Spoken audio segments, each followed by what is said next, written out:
할렐루야. 먼저 성도의 교제 나누도록 하겠습니다. 예수님 부활하셨습니다 라고 인사하도록 하겠습니다. 오후 예배 나오신 우리 성도 여러분들에게 하나님의 은혜가 충만하게 임하기를 간절히 소망합니다. 원래 오늘 말씀이 한진 강도사님이었습니다. 그런데 어제 저 오후에 둘째가 태어나는 바람에 급하게 순서가 바뀌어서 제가 오늘 말씀을 준비하고 이렇게 또 은혜를 나누게 되었습니다. 이 시간 뜨겁지 아니하더냐라는 제목을 함께 하나님의 은혜를 나누기를 소망해 봅니다. 오늘 본문에서 누가는 부활하신 예수님께서 엠마오로 가는 제자들에게 나타나셔서 나누셨던 이야기를 굉장히 자세하게 기록하고 있는 것을 우리는 볼 수가 있습니다. 이 만남은 예수님과 아직 하나님의 말씀을 깨닫지 못한 제자들과의 만남을 넘어서서 오늘 저와 여러분들의 삶 속에 찾아오사 만나주시는 바로 그 하나님의 은혜가 되는 줄로 믿습니다. 우리 주님은 죽음을 이기시고 다시 살아나셨습니다. 그리고 각 사람의 삶 속에 찾아오시죠. 그러나 안타깝게도 우리는 종종 그분을 알아보지 못할 때가 있습니다. 그렇기 때문에 오늘 함께 나누실 본문의 말씀이 우리에게 소망이 되는 줄로 믿습니다. 오늘 본문은 부활하신 주님께서 낙심하고 도망치듯 떠나가는 제자들에게 직접 찾아가셔서 말씀을 풀어주시고 또 그들의 마음을 다시 뜨겁게 하시며 사명으로 다시금 이끄시는 그런 장면을 우리에게 보여주고 있는 것입니다. 예수님이 살아 계시다라는 소식이 전해졌음에도 불구하고 어떤 이들은 여전히 혼란 속에 있습니다. 오늘 엠마오로 돌아가고 있는 이 제자들처럼 말이죠. 그들은 모든 기대가 무너졌다고 생각을 했습니다. 십자가는 그들의 꿈의 종말처럼 보였던 것이죠. 그들이 걷는 이 엠마오의 길은 그러므로 실망의 길, 회피의 길, 좌절의 길이었습니다. 그러나 그 낙심의 길에 오늘 우리 주님께서 함께 걷고 계시는 것이죠. 여러분, 이 얼마나 복된 장면입니까? 비록 아직 그들의 영안이 닫혀서 주님을 제대로 볼 수는 없지만 그들은 결코 혼자가 아니었다라는 것입니다. 여러분, 우리 인생에도 그런 순간들이 있습니다. 믿었던 일들이 무너지고 기도는 응답되지 않고 앞길이 막혀서 아무것도 보이지 않을 때 우리는 마치 오늘 엠마오를 향해 뒷걸음질 치고 있는 이 제자들처럼 낙심 속에 빠지곤 하는 것이죠. 그러므로 오늘 나누게 되는 이 말씀이 저와 여러분들을 위한 말씀인 줄로 믿습니다. 이 시간 살아있는 하나님의 말씀을 통하여서 우리를 찾아오신 그 주님의 은혜를 세 가지로 함께 나누기를 소망합니다. 오늘 말씀을 통해서 알 수 있는 첫 번째 은혜는 주께서 동행하신다라는 것입니다. 우리 함께 읽어보도록 하겠습니다. 시작. 주께서 동행하신다. 본문은 그날로 시작이 됩니다. 13절 말씀 같이 읽겠습니다. 13절입니다. 시작. 그날에 그들 중 둘이 예루살렘에서 25리 되는 엠마오라 하는 마을로 가면서. 아멘. 여러분, 그날은 어떤 날입니까? 예수님께서 죽음을 이기시고 다시 살아나신 바로 그날이었습니다. 그러나 아이러니하게도 제자들은 그 부활의 날에 낙심하여서 예루살렘에 떠나고 있는 것이죠. 그들은 한때 예수님으로 인해서 소망을 품을 수가 있었습니다. 예수님이 메시아이시며 또 이스라엘을 구원하실 분이라고 믿었던 것이죠. 그러나 예수님의 십자가 죽음은 그들의 신앙을 오히려 뒤흔들어 놓았습니다. 두려움과 좌절, 혼란이 그들을 지배했던 것이죠. 그들은 자신들을 둘러싼 이 두려움과 좌절, 이 혼란을 다 안고서 지금 엠마오를 향해서 걸어가고 있는 것입니다. 그런데 지금 그 길 위에 바로 예수님께서 찾아오셨습니다. 여러분, 부활하신 주님은 그들의 상황을 모르시는 분이 아니십니다. 하지만 주님은 먼저 조용히 다가와 그들과 동행하셨던 것이죠. 그리고 그들의 말에 귀를 기울이십니다. 여러분, 지하철에서 옆 사람이 내 핸드폰을 같이 보는 듯한 느낌을 받으셨던 적이 있으십니까? 예전에는 신문을 보고 있으면 옆에서 같이 보는 사람들이 있었습니다. 그럼 어떻게 반응을 하죠? 획 하고 가리던지 아니면 자리를 이동하면서 불쾌해하는 그런 우리들의 모습을 볼 수가 있는 것이죠. 누군가 아무리 옆에서 조용히 행동할지라도 우리는 이를 금세 알아차릴 수가 있습니다. 그런데 오늘 부활하신 주님께서 자신들 옆에서 동행하고 있음에도 불구하고 오늘 이 두 제자들은 이를 알지 못했다라고 성경은 기록합니다. 우리 본문 15절과 16절 말씀 함께 보도록 하겠습니다. 15절과 16절입니다. 시작. 그들이 서로 이야기하며 문의할 때 예수께서 가까이 이르러 그인 줄 알아보지 못하거늘. 아멘. 여기 보면은 제자들이 예수님이 지금 자신들과 동행하고 있어도 알아보지 못한다라고 누가는 기록을 하고 있습니다. 그런데 그 이유가 무엇입니까? 그들의 눈이 가리워졌기 때문이란 것이죠. 이는 단순히 육체적 시각의 문제가 아니라 믿음이 흐려졌고 그들의 소망이 닫혀 있었기 때문에 나타나게 된 현상입니다. 슬픔은 우리의 시야를 좁히고 또 낙심은 영적인 시력을 가려버리게 되는 것이죠. 그러나 중요한 것은 바로 이 사실입니다. 언제나 변함이 없으신 그 주님은 우리가 그분을 알아보든 못 알아보든 언제나 우리 곁에 계신다라는 것이죠. 여러분들 이 사실을 믿으십니까? 변함이 없다는 주님의 이 신성은 우리가 그분을 믿기에 충분한 이유가 되는 것입니다. 그렇기에 그분은 약속하신 바를 끝까지 이루시며 지키십니다. 우리의 믿음의 근거는 다른 곳에 있는 것이 아니라 바로 변함이 없으신 바로 그 주님께 있는 것이죠. 그 주님께서 말씀을 통해서 오늘 어떻게 우리에게 약속하여 주고 계십니까? 마태복음 28장 20절에 보면 이런 기록이 있습니다. 제가 읽어드리겠습니다. 내가 너희에게 분부한 모든 것을 가르쳐 지키게 하라. 볼지어다 내가 세상 끝날까지 너희와 항상 함께 있으리라 하시니라. 아멘. 비록 이 말씀은 제자들이 부활하신 예수님을 만나며 부활의 확실한 이후에 주신 말씀이었지만 오늘을 살아가는 우리를 향한 주의 말씀이기도 합니다. 그러므로 여러분, 오늘 엠마오를 향하여 걸어가는 제자들처럼 삶 속에서 낙심이 되고 또 슬픔이 가득 찬 일이 있을지라도 우리 주님은 여전히 저와 여러분들을 사랑하시고 동행하고 계심을 잊지 마시기를 바랍니다. 오늘 말씀을 통해서 알 수 있는 두 번째 은혜는 바로 말씀을 깨닫게 하신다라는 것입니다. 우리 함께 읽어보도록 하겠습니다. 시작. 말씀을 깨닫게 하신다. 오늘 자신들과 동행하는 예수님께서 너희가 서로 주고받고 하는 이야기가 무엇이냐라고 물어보셨습니다. 그들 중 한 사람이었던 글로바라는 제자는 어떻게 지금 이 일을 당신만 모르고 있습니까? 라고 예루살렘에서 있었던 일을 설명하면서 마지막에 이런 말로 정리를 하죠. 본문 21절에 보면 이렇게 고백합니다. 우리는 이 사람이 이스라엘을 속량할 자라고 바란도라. 아멘. 제자들의 이 고백은 구약의 선지자들을 통해서 이미 예언되었던 말로 그들 스스로는 아직 모를지라도 그들의 고백은 정확했습니다. 하지만 지금 이들은 동시에 이 고백을 좌절의 탄식으로 사용하고 있는 것이죠. 모든 말을 들으신 예수님께서 25절에서 이렇게 말씀하십니다. 미련하고 선지자들이 말한 모든 것을 마음에 더디 믿는 자들이여. 아멘. 이 예수님의 꾸짖음은 진노가 아니라 바로 사랑이 담겨있던 책망이었습니다.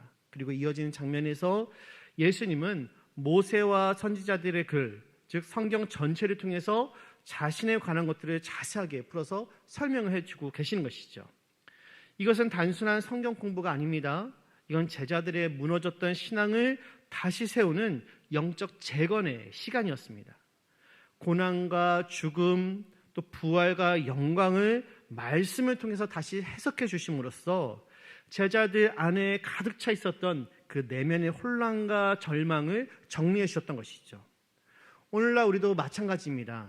신앙의 혼란을 느낄 때, 또 기도가 막힐 때, 또 사건들이 이해되지 않을 때 그 해답은 다른 곳이 아니라 바로 하나님의 말씀 안에 있는 줄로 믿으시기를 바랍니다.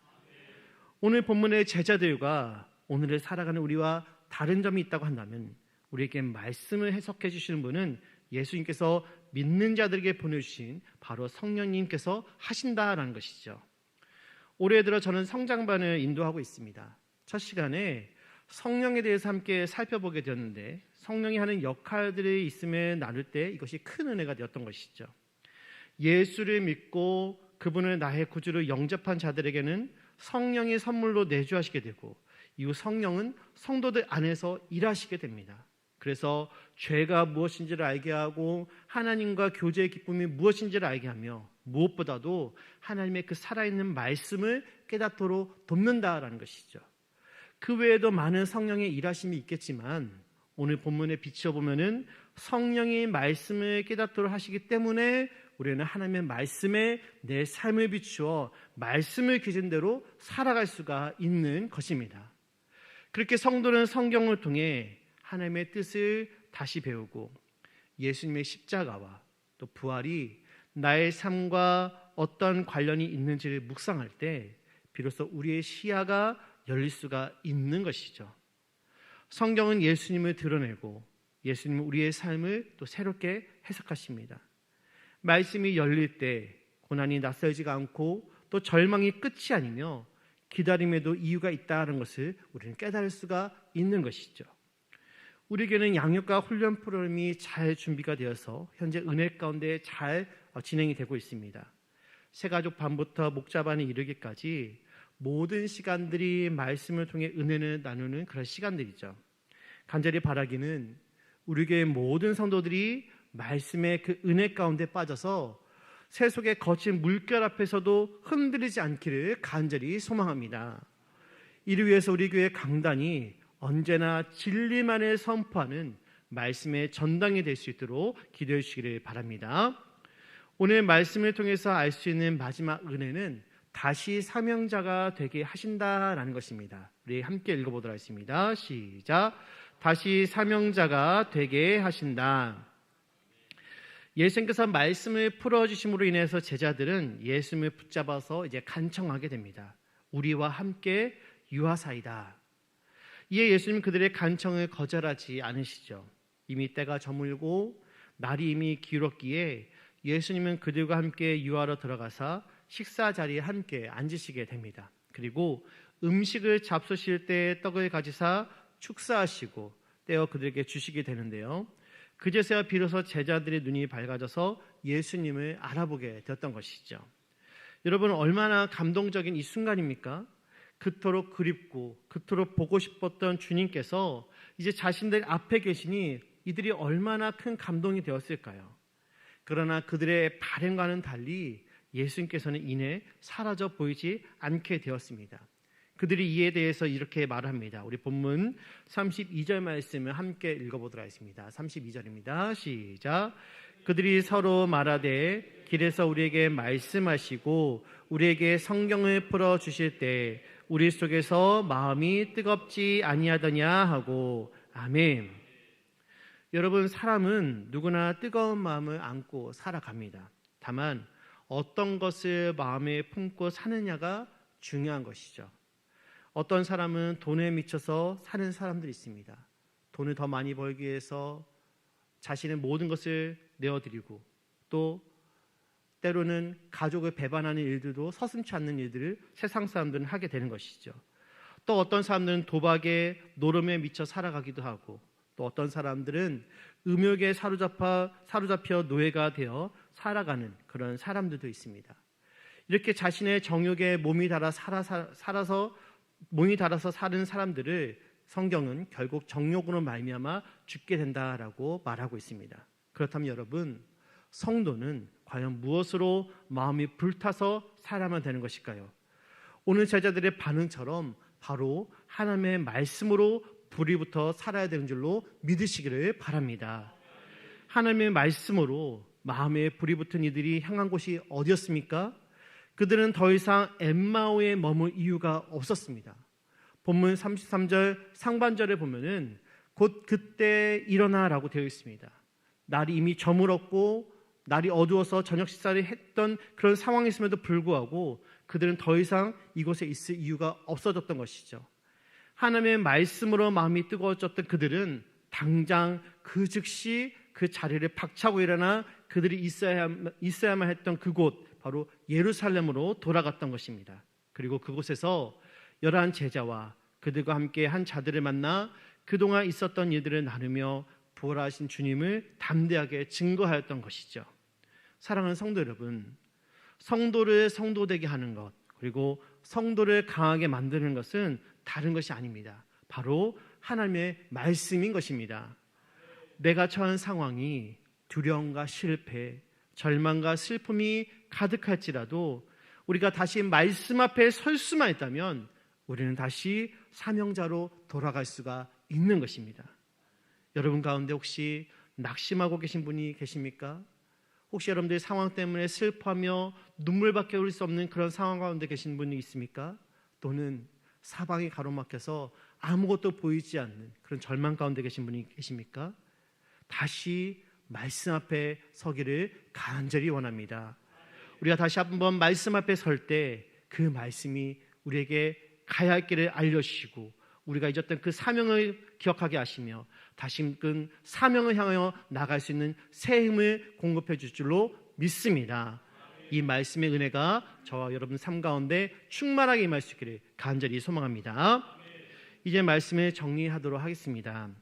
사랑하는 성도 여러분, 우리 주변에 돌아보면은 과거 주님 앞에 헌신하며 열심히 신앙생활을 했지만 여러 가지 이유로 인하여서 자신의 신앙을 저버리고 세상으로 다시 돌아가신 분들이 계십니다.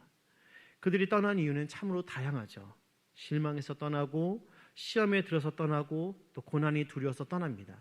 나름대로 각자가 갖고 있는 타당하고 정당한 이유들이 있죠. 그러나 사도 바울은 로마서 11장 29절에서 이렇게 말하고 있습니다. 우리 이 말씀 같이 읽겠습니다. 시작. 하나님의 은사와 부르심에는 후회하심이 없느니라. 아멘. 하나님께서 저와 여러분들을 부르시면은 신묘막측한 그 은혜가 있는 것입니다. 때로는 나는 아무 자격이 없는데 또 나는 아무런 능력도 없는데 왜 하나님께서 이런 나를 선택하셔서 이 일을 감당하도록 하신 것일까 의구심을 품기도 하고 때로는 더 나아가 하나님을 원망하기도 합니다. 그러나 성도들 개개인을 향한 하나님의 계획은 너무나도 크시며 또 너무나도 세밀하게 일하시는 것입니다. 이 계획의 한 모습이 바로 오늘 우리를 위하여 준비하신 예수님의 그 부활이 아니겠습니까? 여러 가지 상황으로 인하여서 낙심하고 실망하여 슬픔 가운데 엠마오를 향하고 있었던 그들의 제자들의 그 모습들처럼 우리도 그들과 같이 그 엠마오를 향하여 가고 있을지라도 변함없는 주의 말씀을 붙잡고 우리를 부르신 예루살렘으로 올라올 수 있는 우리들 될 수 있기를 간절히 소망합니다. 예수님은 그런 우리를 책망하지 않으시는 것이죠. 오히려 그 길에 함께 동행하시며 우리에게 새 힘을 공급해 주시는 것입니다. 말씀을 통해 우리의 마음에 다시금 불이 붙게 하시고 우리 어두웠던 눈, 감춰졌던 눈들이 다시금 뜰 수 있도록 우리의 영안을 열어주시는 것입니다. 그리고 사명의 자리로 다시 예루살렘으로 주께서 우리를 이끌어 주시는 것이죠. 오늘 이 말씀을 통해서 저와 여러분들의 마음이 다시 뜨거워져 회복되기를 간절히 소망합니다.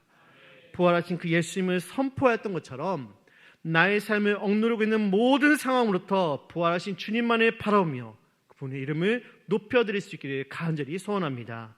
그래서 오늘 엠마오로 가던 제자들이 다시 예루살렘으로 돌아가 부활의 증거가 되었던 것처럼 저와 여러분들의 인생도 부활하신 주님을 증거하는 복된 인생 될 수 있기를 간절히 소망합니다. 이 시간